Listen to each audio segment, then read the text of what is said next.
All right. Hi, everyone. We have Colin here. He's the founder and a founder of Nano Foundation, and he's also the CEO of Nano Foundation.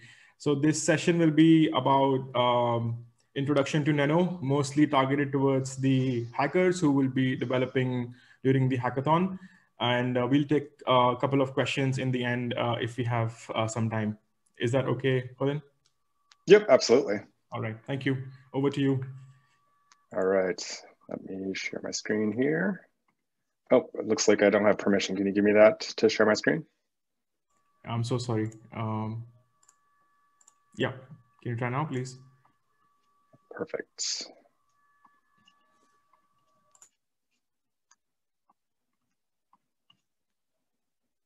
Okay, is everything showing up? Yep, it's all good. Perfect. Hey everyone, and thanks for joining this presentation and coming to the hackathon. I want to, give you information kind of about Nano, what we're doing, what our goals are, and everything kind of about how we operate and what our intent is. So, thanks a lot for tuning in. Well, to start off, I think it's good to state, what we're trying to do as Nano as a whole. So what is the problem that we face, and what are we trying to solve? So what we're trying to solve here are problems with the existing banking system that are complex, slow, and they're exclusionatory. If you can see over on the right, it's about 1.7 billion people in the world don't have access to bank accounts. And that largely cuts them off from the rest of the world as far as economics go. So we want to fix that problem and make everything easier and more inclusive. So our solution is, it's a difficult thing to work on, cryptocurrency. It has a lot of technical things that have been worked on. Obviously, this whole industry has been around for 10 years and lots of people are trying different solutions. But we think the way that we're doing it will, make currency resistant to manipulation, fees, complexity. And our goal is for Nano to be spent, sent, and accepted as real money. So the focus is currency.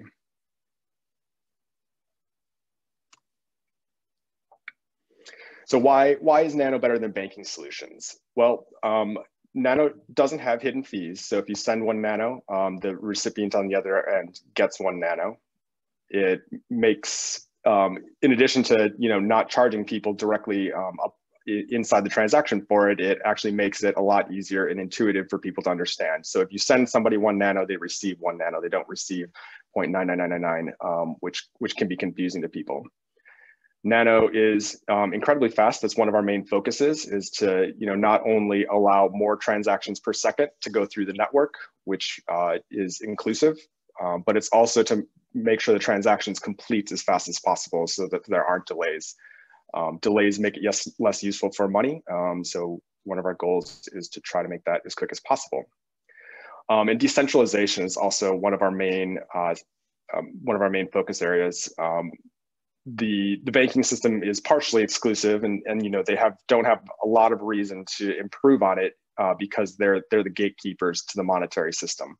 So really opening it up to everyone in the world means that they can't sit and give us inferior technology, slower money transfer, more expensive money transfer, because they're not the sole gatekeepers of the network.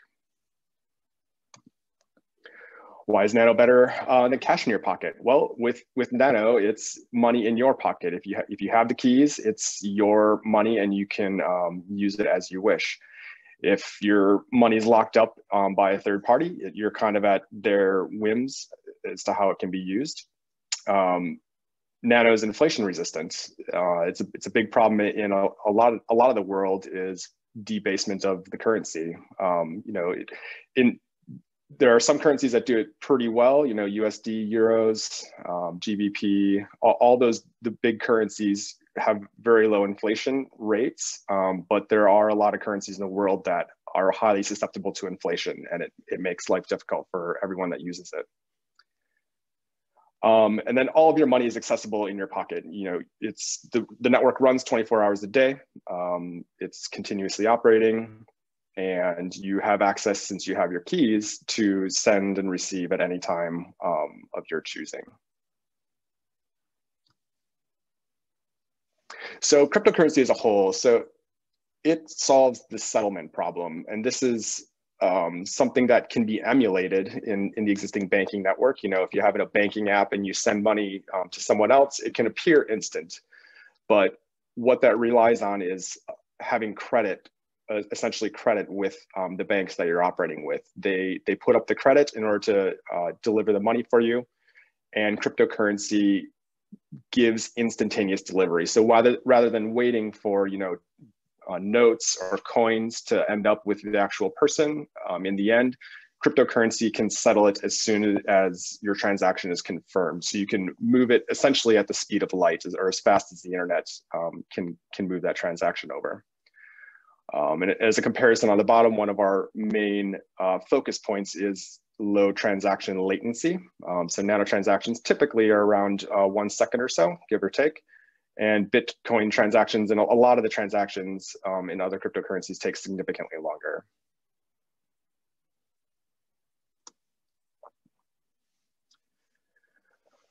So why is Nano better than other cryptocurrencies out there? So Nano Foundation is a nonprofit organization. We didn't do an ICO. We haven't done any fundraising. It's a pure technology organization. So we're not backed by greed that a lot of other cryptocurrencies are backed by.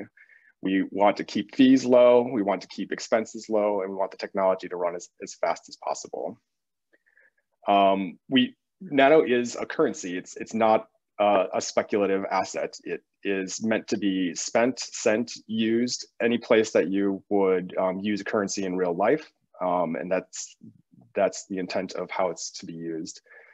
And Nano's eco-friendly. One of the big issues with some cryptocurrencies is how their network operates, and it requires a lot of energy expenditure in order to for their network to operate. And that is problematic, especially in a world that's increasingly aware of our environmental impact.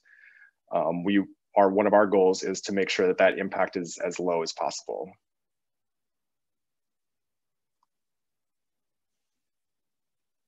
So let's look under the hood of what Nano is and kind of how it works.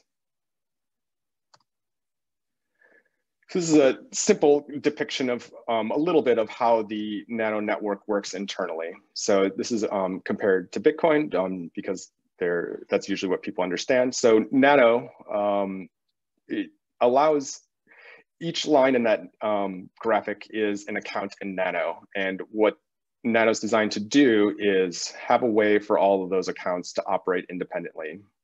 And as you can see, when you do that, you're not restricted by the limits of doing a single item per unit of time as are in other chains.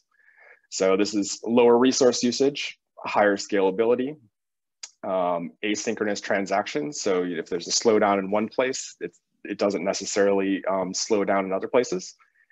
And it's far more sustainable.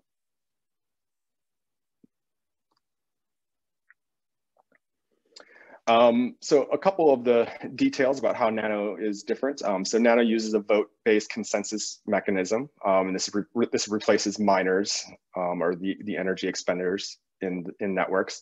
Some of the cryptocurrencies do vote-based currencies, and then others do, the mining in order to get consensus.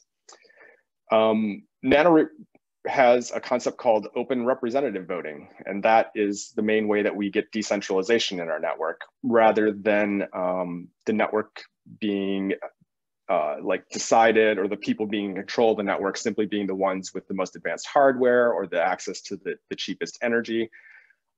Nano validators are chosen by your balance in the system. So if you own Nano or get delegated Nano, that is how you participate in the network. And that gives us a very good decentralization characteristics. Again, there's no fees in the transaction. If you're gonna run a node, these are some of the specs that currently we have in order to operate a node. We support all the major operating systems out there. It's a portable code, and we do have a Docker container that's set up just to easily get you started on it. So if anybody is going, or if any of the teams out there are setting one up, you can just get the Docker container if you want to try it out quickly. So these are the tracks we have for the Unblocked conference.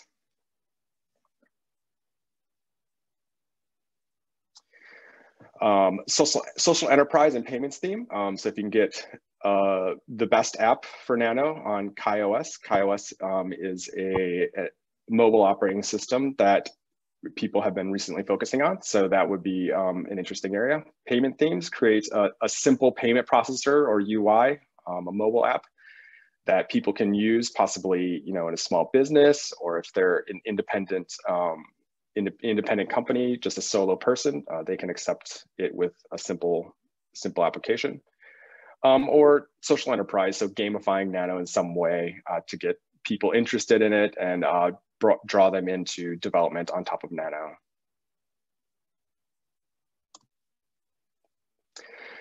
For anyone that is interested in this, you can join our Indian community on Telegram. There's a link there, just Nano India. We have community managers there and a whole bunch of other people that can help you out with what you want to know about Nano.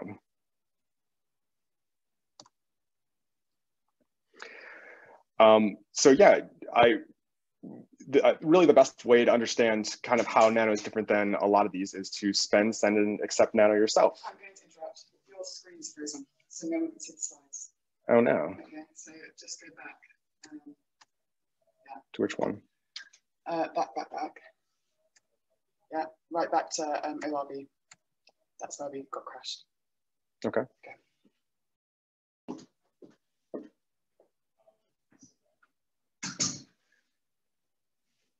All right.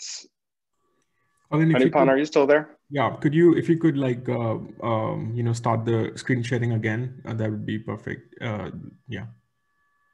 Okay, let's try this. Sorry about this, Colin. Oh, it's all right. I think we all got to deal with it.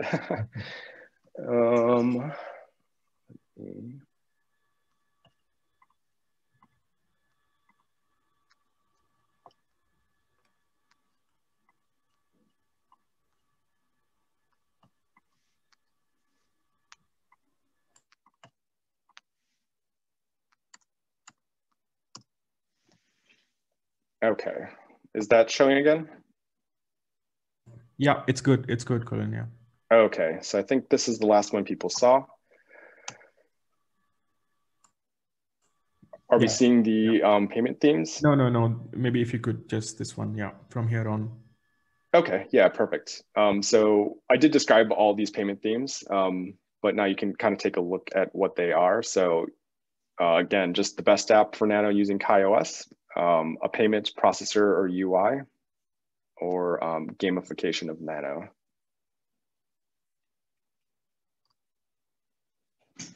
No, ORB.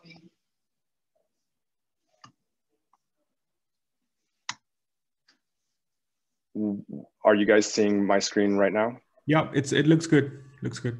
You have the Nano Telegram page? Yeah, perfect. Yeah. Thank you. Yep, so here's the link.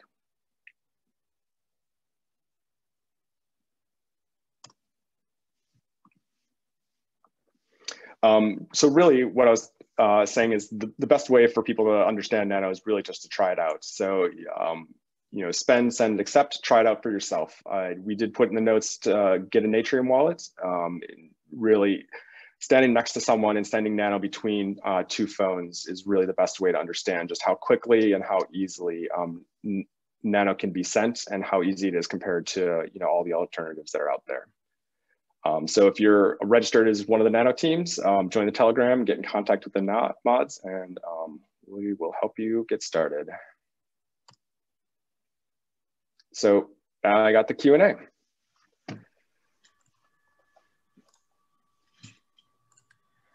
Yeah, thank you, Colin. Thanks a lot. Absolutely. Yeah, it was great.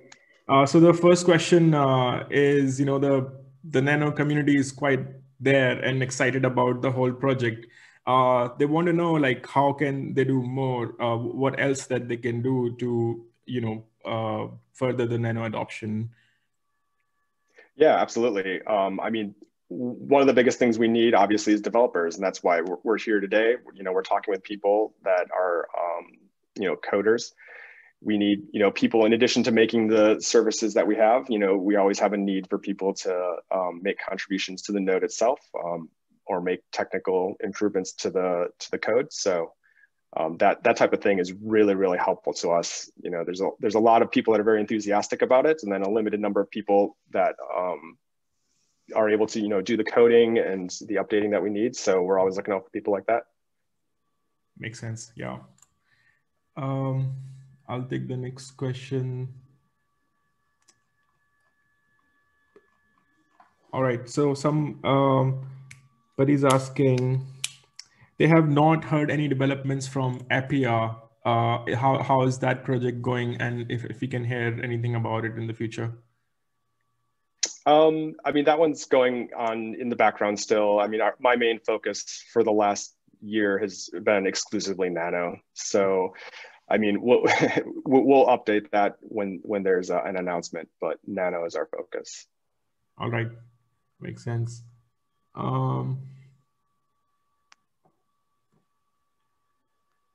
What will happen to the Nano protocol and nodes development after the Nano development fund depletes? Is it going to be fully handled by the community-based or voluntary basis, or are there any other plans?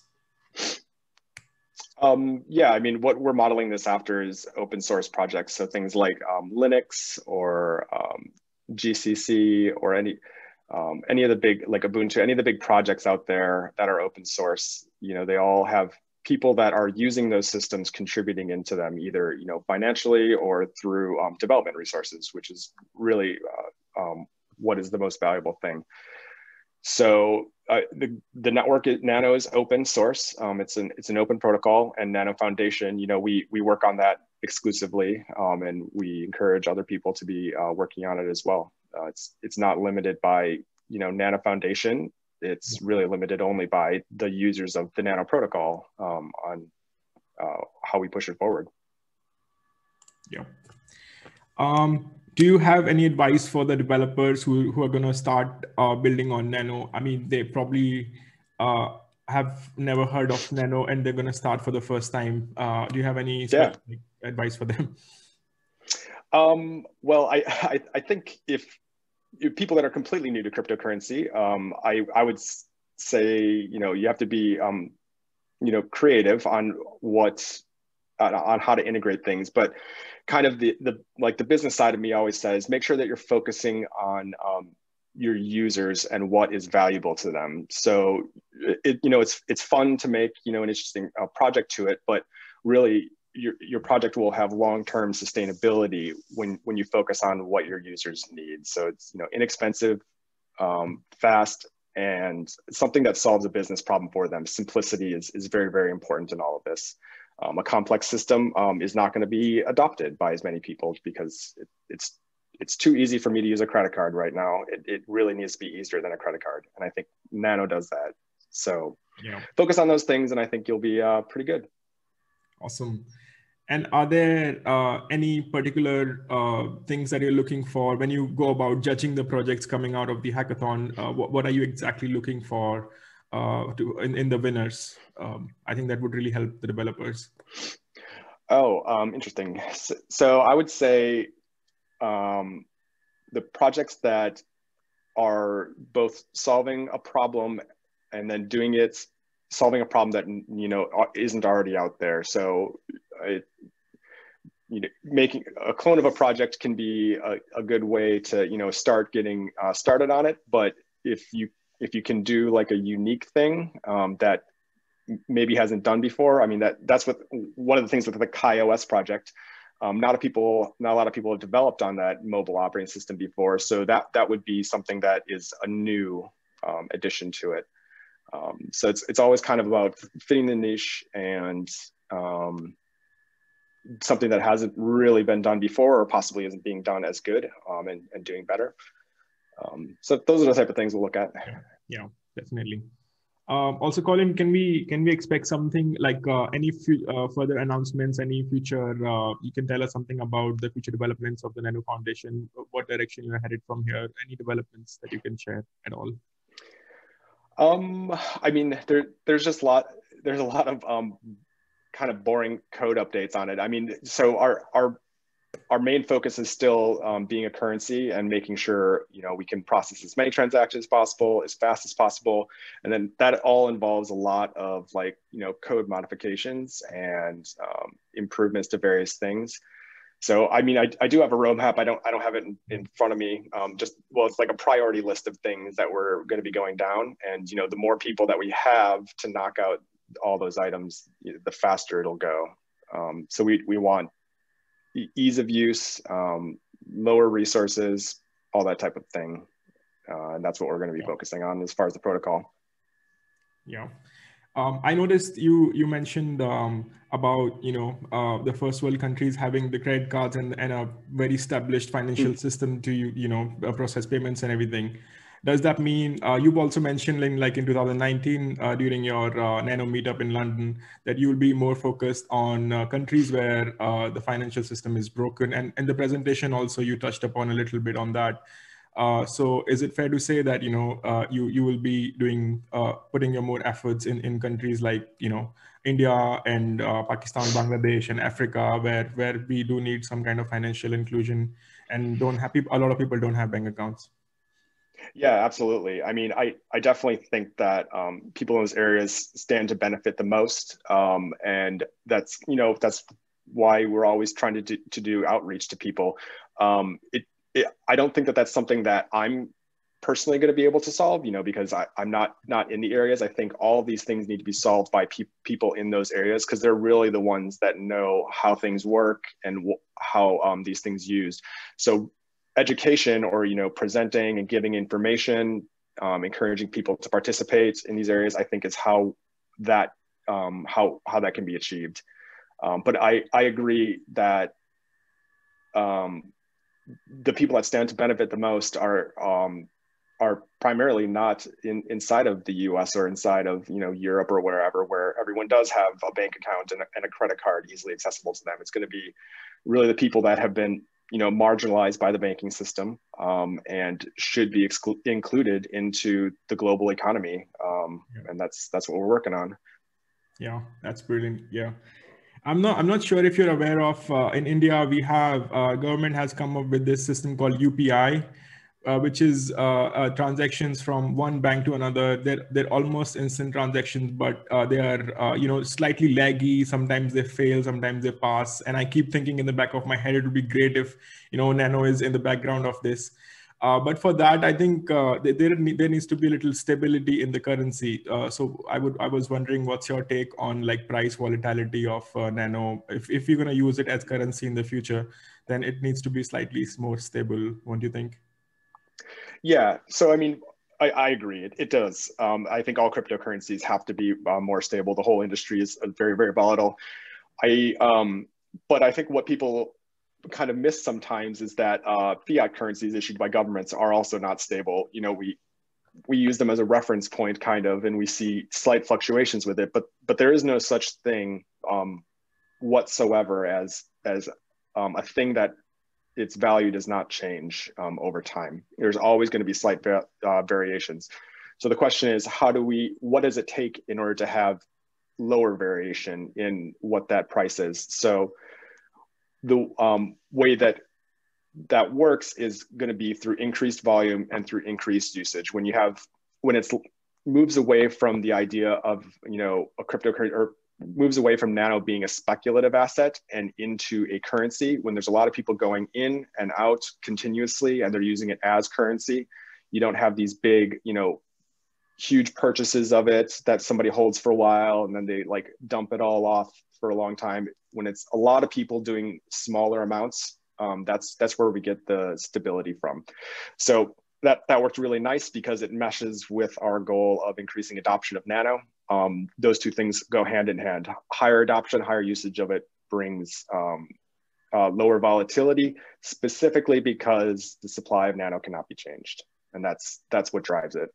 Yeah, that makes sense. Yeah. So I have been following Nano for a very long time, and I know that I know that you've mentioned a couple of times that you stay away from smart contracts and not make it a privacy coin. Is that still your stance on both the aspects?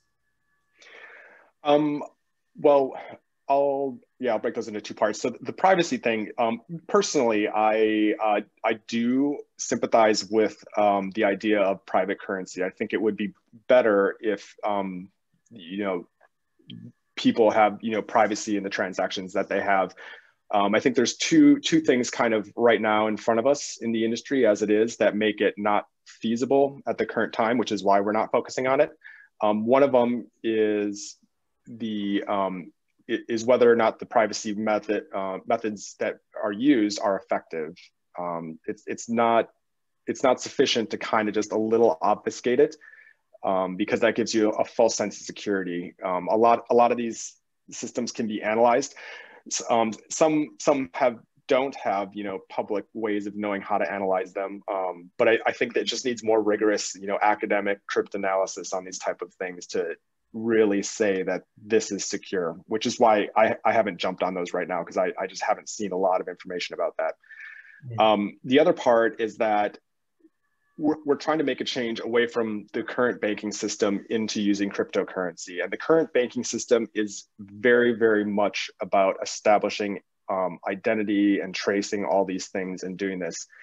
And this goes to kind of like the entrepreneur conundrum, is you don't want to change two things at once. You don't want to change more than one thing at once. So moving people from banking system to a cryptocurrency where it can loosely be traced with account numbers is regulatorily right now acceptable, and privacy coins, according to regulations, are becoming increasingly not acceptable. Yeah. So right now, moving to privacy would probably, as other coins have done, get Nano delisted from virtually everywhere, and it would be inaccessible.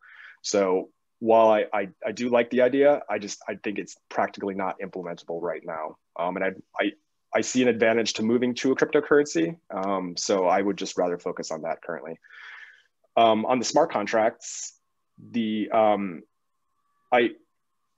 personally, I don't see a lot of output or like actual businesses, actual products that a lot of people are using being used on that.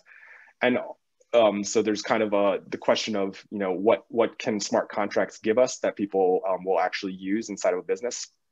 And then the other aspect is any sort of the resource usages that go into the Nano network would get partially at least diverted into solving the smart contract system. And I think it's more important for currency to have high throughput and low latency than to add a feature, which is smart contracts. I think smart contracts can be solved separately through a separate network, kind of as a second layer that just uses currency. That's one of the things that the smart contract can do.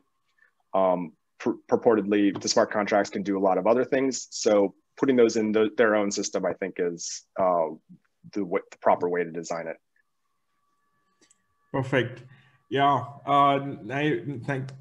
Colin, thank you so much for coming in, and thank you for participating in the hackathon also. It really means a lot for us in the community, Nano community in India, and like crypto community in general also. And I'll keep you updated and your team with all the solutions that come out of the hackathon and all the projects and all the people that are building on top of it. Perfect. Thanks, Nupan. Thanks everyone for watching. Thanks. Bye-bye. Bye.